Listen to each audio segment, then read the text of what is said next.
Coucou tout le monde, bonjour, bienvenue ce matin. Moi c'est le matin, mais bon, vous regarderez ça à l'heure que vous voulez.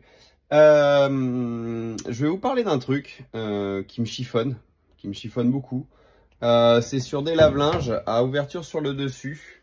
Alors je vais pas citer de marque, je vais vous montrer la forme du bloc laveur. Hein, voilà, ceux qui voudront reconnaître reconnaîtront. Ces machines-là, souvent. Les roulements lâchent, donc elles se mettent à faire un bruit genre enfin, voilà, un truc on dirait un train sur une voie de chemin de fer. Le dilemme c'est changer ou ne pas changer les roulements. Celle qui est là, elle a été reconditionnée, elle est super propre, hein. Bon, hormis que là il a giclé deux trois petites choses parce que je vais vous montrer, parce que ici ça ne tient plus. Donc au niveau de l'axe là, pas de problème. Au niveau de celui-là, c'est complètement pété. Donc ce que je propose, c'est que je vais redéposer mon roulement neuf, parce que là-dessus c'est un roulement neuf. On va découper la cuve et on va aller voir ce qui s'est passé. À tout de suite. Donc là, j'ai retiré la gueuse, le contrepoint en béton, hein, son petit nom, ça s'appelle la gueuse. Je refais bouger le tambour.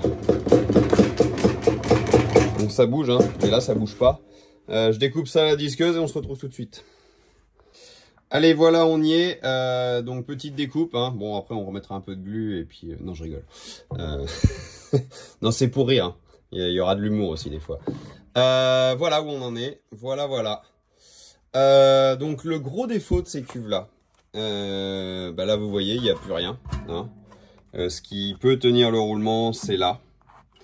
Dans un état catastrophique. Le truc, c'est que quand on change le roulement, nous, au bout, on est incapable de le voir. C'est pas qu'on veut pas, c'est pas qu'on peut pas. Enfin, à moins de trancher la cuve, mais bon, après, elle est foutue.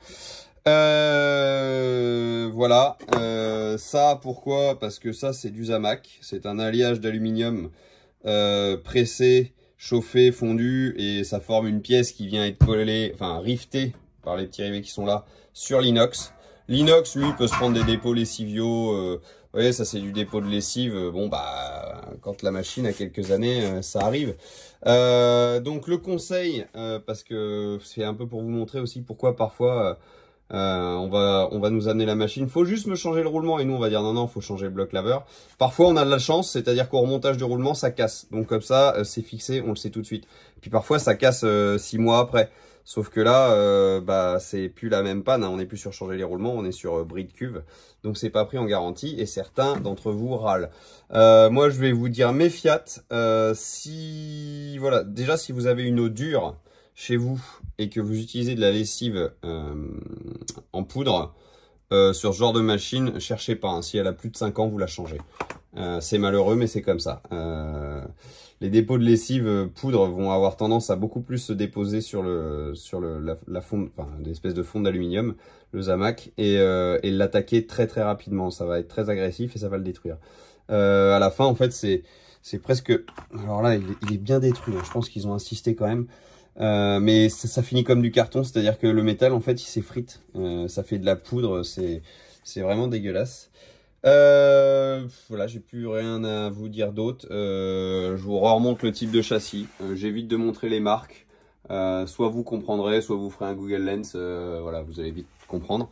Moi, je veux pas balancer qui que ce soit, mais bien faire comprendre qu'il y a des choses qu'il faut quand même éviter de faire dans la réparation. Alors une machine qui a 2-3 ans, il y a peu de chances que cette pièce soit pourrie à ce point-là. Ça dépend aussi comment elle tourne, mais ça met quand même quelques années. Mais au-delà de 5 à 8 ans, cherchez pas à changer de machine. Faire les roulements pour que derrière ça finisse par casser, c'est vraiment dommage. Voilà. Donc voilà, j'espère que ça vous aura plu. N'hésitez pas à mettre des petits commentaires, à liker, partager, à vous abonner, à le partager aux copains, etc. À me dire ce que vous voulez voir, entendre. Je vais vous en faire d'autres, type comment coucher un frigo dans une voiture. Parce qu'on dit faut pas coucher un frigo ou après faut le laisser 48 heures, machin. Je vais vous expliquer, il y a plein de trucs autour de ça. C'est tout bête.